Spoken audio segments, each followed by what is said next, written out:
नमस्कार, मैं डॉक्टर नरेंद्र गुप्ता। ये जो आज मैं केस प्रेजेंट करूंगा ये 3 साल के छोटे बच्चे का केस है। तो इसकी माँ मेरे पास लाई है इसको इलाज कराने के लिए और इसके पूरे शरीर पर पिछले 1 साल से ज़्यादा समय से अर्टिकेरिया का रोग है, यानी छपाकी का रोग है और इसके पूरे शरीर पर मोटे मोटे फफोले जैसे पड़ गए हैं और इसकी एक आंख के ऊपर और नीचे का हिस्सा बहुत ज्यादा सूजा हुआ है और लाल हो गया है। बच्चा थोड़ा शांत है, हष्ट पुष्ट है, चुस्त है, इसलिए मैं बच्चे से पूछता हूं। मतलब ये इंटेलिजेंट, चुलबुला और कॉन्फिडेंट लग रहा है मुझे, पर पूछता बच्चे से हूं और बताना मां शुरू करती है, क्योंकि मां को ऐसे लग रहा है कि बच्चा क्या बताएगा, सही जानकारी तो मैं ही दूंगी, पर हमारे लिए सही जानकारी बच्चा देगा अगर बच्चा बोल पा रहा है तो माँ बच्चे के कपड़े उठाकर ऊपर उठा लिए कपड़े और दिखा रही है बच्चे को।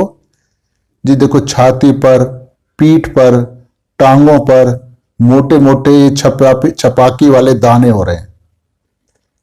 अब ये देखने में दाने जो हैं गुलाबी हैं, गुलाबी पिंकिश हैं, आंखें सूजी हुई हैं और जहां पर भी हम हाथ लगाते हैं तो ये लाल लाल और मोटे मोटे दाने हो जाते हैं।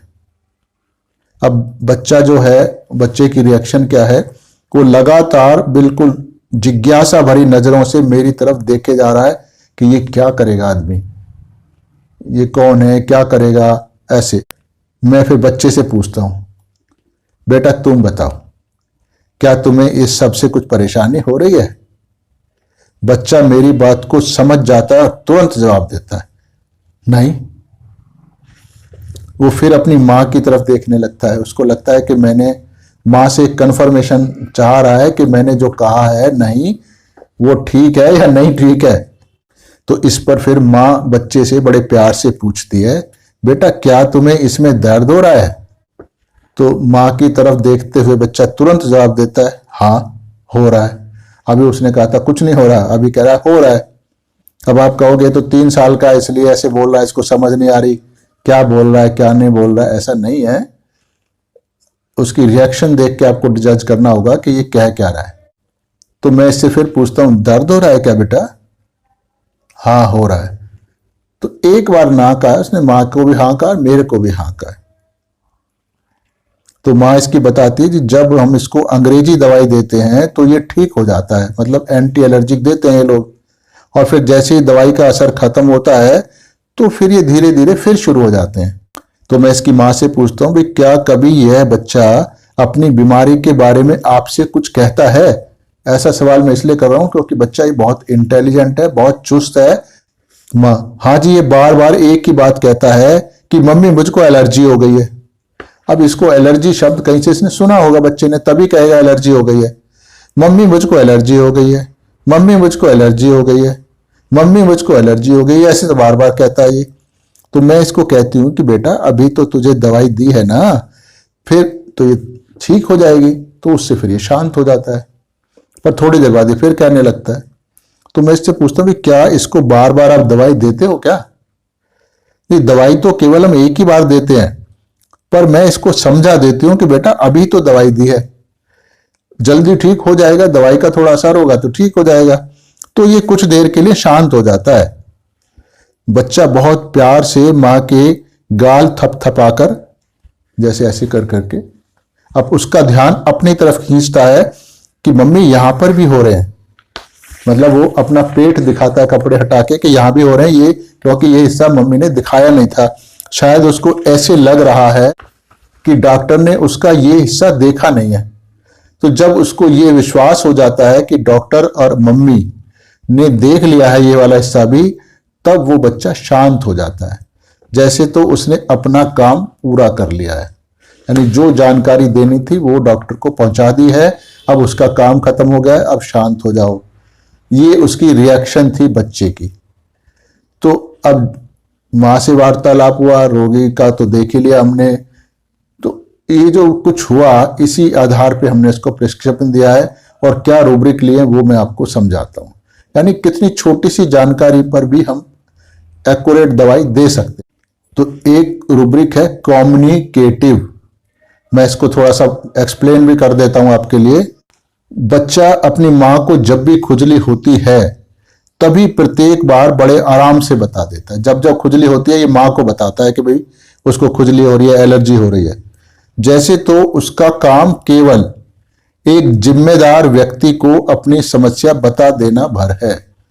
मतलब यह है कि भाई अब मैंने तो बता दिया मम्मी ये मेरे को खुजली हो रही है, अब आप बताओ कि करना क्या है। तो बाकी उस परेशानी को ठीक करने के लिए क्या करना है ये उस जिम्मेदार व्यक्ति की अपनी जिम्मेदारी है। यानी अब मां का काम हो गया है कि तुम जो जानकारी मैंने दी है आपको कि मुझको एलर्जी है, अब तुम इसके लिए कुछ करो या ना करो, ये आपकी जिम्मेवारी है। तो इसने अपनी समस्या को, अपने जो भी कुछ इसको महसूस हो रहा है वो अपनी मां को कम्युनिकेट कर दिया है। तो इसलिए इसको कहते हैं कम्युनिकेटिव। और ये जब देखता है कि कोई रिएक्शन नहीं आई है मां की तरफ से, खुजली दोबारा हो गई है, तो जब दोबारा होती है तो फिर ये दोबारा बच्चा मां को बताता है, तीसरी बार बताता है, जबकि मां बार बार इसको दवाई नहीं देती है। एक और रूब्रिक लिया, माइल्डनेस। माइल्डनेस का मतलब होता है जो बहुत ही नम्र स्वभाव का होता है, जो आपके ऊपर तीखा असर नहीं डालता है। जैसे माइल्ड सोप होती हैं बच्चों वाली, माइल्ड डिटर्जेंट होती हैं। तो मतलब वो डिटर्जेंट तो हैं पर वो कपड़ों को बहुत ज्यादा खराब नहीं करती हैं। माइल्ड सोप है मतलब वो उसमें कास्टिक कम है जो आपकी स्किन को खराब नहीं करेगा। तो ये इरिटेटिंग चीजें नहीं होती है। तो माइल्ड का मतलब बहुत ही नर्म स्वभाव का बच्चा है। मां को बार बार अपनी परेशानी बताकर या रोना चीखना करके अपनी मां को ये तंग नहीं करता है, बल्कि बहुत ही मधुर और बड़े सॉफ्ट और प्यार भरे तरीके से मां से बात करता है। जैसे उसका ऐसे हाथ कर करके उसको मां को अपनी तरफ खींच रहा था ये, और एक बार कह दिया माँ एलर्जी है, माँ एलर्जी है, फिर ही चुप हो जाता है। तो ये माइल्ड है, यानी माँ इससे, इसकी कंप्लेंट से दुखी नहीं होती है, इरिटेट नहीं होती है। नहीं तो बच्चे बहुत जान खा जाते हैं माँ की खुजली में। तो एक और रूब्रिक लिया, लाइट डिजायर फॉर। जब माँ उसको कहती है कि अभी दवाई दी है, खुजली ठीक हो जाएगी, तो फिर ये शांत हो जाता है। अर्थात उसे जो कुछ सुख शांति चाहिए थी, अब उसको वो सब कुछ मिलने की आशा जाग जाती है। भाई अब मिल जाएगा, अब माँ ने कह दिया अभी दवाई दी है तो खुजली ठीक हो जाएगी। खुजली का मतलब क्या था कि खुजली उसको इरिटेट कर रही थी, तंग कर रही थी, और जब खुजली हट जाएगी तो शांत हो जाएगा, उसको रिलीफ आ जाएगी। तो उस परेशान करने वाली अवस्था से निकल जाना ये लाइट है, यानी वो रिलीफ आ गया, हल्का हो गया, उसको चाहत थी, तो इसीलिए कहते हैं लाइट डिजायर फॉर। एक और रूब्रिक है इसमें, परसिविरेंस। परसिविरेंस का मतलब होता है किसी काम को बीच में अधूरा नहीं छोड़ना। का मतलब होता है कि एक ही काम को छोड़ना नहीं, लगे रहना। तो मान लो उसमें आपको सफलता मिल नहीं रही है, पर उसको आप, जैसे कहना चाहिए, उसको आप बीच में छोड़ते नहीं हो। जैसे आपने चींटी को देखा होगा, तो चींटी बार बार गिरती है, दीवार पे चढ़ते हुए बड़ा खाना ले जा रही है, गिर जा रही है, फिर चढ़ती है, फिर गिर जाती है। यानी उस काम को वो छोड़ती नहीं है, उसमें वो, उसका जैसे कहना चाहिए, पूरी तरह से लिप्त है,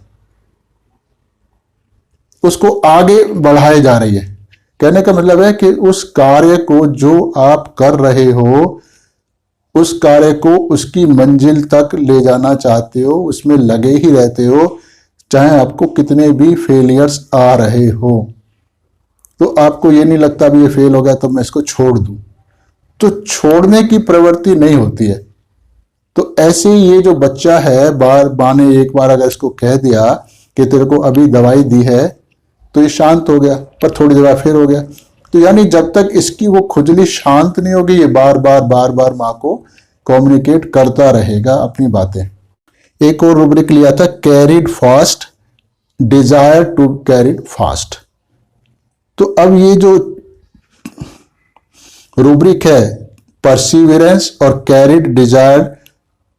carried fast, desire to be carried fast, तो बच्चे को हमने क्यों बनाए हैं ये दोनों रूब्रिक? तो बच्चा माँ को बार बार जाकर कहता है कि खुजली हो रही है, तो इससे पता चलता है कि वो इस खुजली से जल्दी छुटकारा चाहता है वो, और अपनी माँ को केवल एक बार बताकर शांत नहीं बैठ जाता है, यानी उस पर वो लगा रहता है, उस बात को परसिवियर करता रहता है।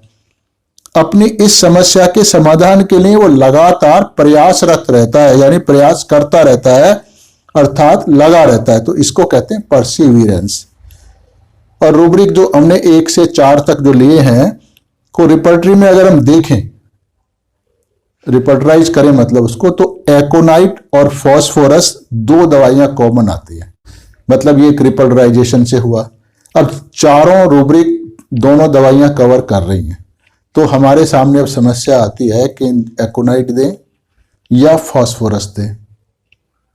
तो अब इसके लिए या तो हम कुछ और रूब्रिक ऐड करें उसके अंदर, ताकि उसको, तो इस तरह अगर हमने 1-2 और रूब्रिक भी ऐड किए तो जो हम जबरदस्ती कर रहे हैं, हालांकि हमको समझ आ नहीं रहे हैं वो, तो इसलिए फिर हम पूरी दवाई की स्वभाव, नेचर को देखेंगे, जो कि हमें मैट्रिया मेडिका से मिलती है।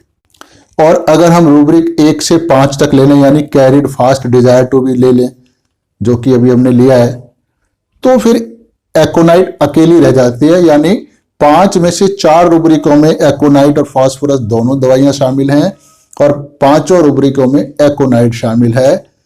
तो अब हमारा सिलेक्शन पॉइंट कैसे होगा, क्योंकि इस बच्चे की जो नेचर है वो फास्फोरस से मिलती जुलती नहीं है, तो इसलिए हमने इसको एकोनाइट लिया है। क्यों लिया है? क्योंकि ये जो फास्फोरस होता है वो सब्र कर सकता है, मतलब वो लंबे समय तक आपके साथ चल सकता है, पर उसको थोड़ा थोड़ा ये लगते रहना चाहिए कि मुझको कुछ राहत मिल रही है, यानी मेरा काम धीरे धीरे बन रहा है। पर एकोनाइट को ऐसा नहीं होता है। एकोनाइट परेशान होता है, घबराया होता है, और उसको तुरंत उस समस्या से छुटकारा चाहिए होता है। और अगर छुटकारा ना भी मिले तो कम से कम उसको ये लगना चाहिए कि मेरी समस्या का जो समाधान है वो आपके पास है, आपने सुन लिया है और समस्या का समाधान हो जाएगा। तो ये जो एश्योरेंस मिल जाती है, जो इसको लाइट कहते हैं, तो अगर ये उसको एश्योरेंस मिल जाए कि हो जाएगा, टेंशन मत लो, तो फिर उसके अंदर से शांति आ जाती है, डर फियर वगैरह जो भी है वो निकल जाता है, फिर वो आराम से इसको चल सकता है। या उसको हम कह दें भाई ये दवाई हमारे पास डेफिनेट है, इसका इलाज है, या हम कह भाई तेरी तो बीमारी ऐसी कोई ज़्यादा दिक्कत नहीं है, घबराने की बात नहीं है, ठीक हो जाओगे, तो फिर उसको लगता है कि cold anxiety ameliorated by cold drinks. तो ऐसी, अब कोल्ड ड्रिंक्स का क्या मतलब है ये मैं यहाँ पूरा डिटेल में नहीं समझा रहा हूँ, कभी इसका प्रॉपर केस आएगा तो फिर मैं उस रूब्रिक को समझाऊंगा।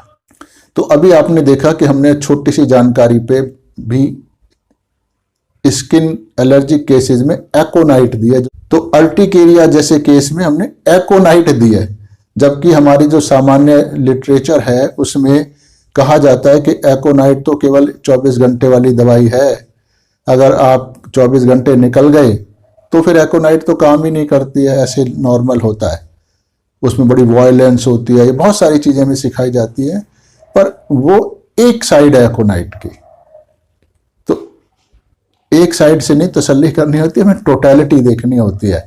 तो टोटलिटी में एकोनाइट को अगर हम देखें तो वो, अगर उसको तसल्ली हो जाए कि जो भी उसकी समस्या है वो इतनी विशाल नहीं है जिससे उसको खतरा है, यानी जैसे डेल्यूजन ड्राइविंग शीप, तो फिर उसके सामने कोई समस्या नहीं होती है, फिर वो लंबे समय तक चल सकता है। तो क्रॉनिक केस में भी फिर हम एकोनाइट बड़ी सफलतापूर्वक उसको दे सकते हैं और क्रॉनिक से क्रॉनिक डिजीज उसकी ठीक हो जाएगी।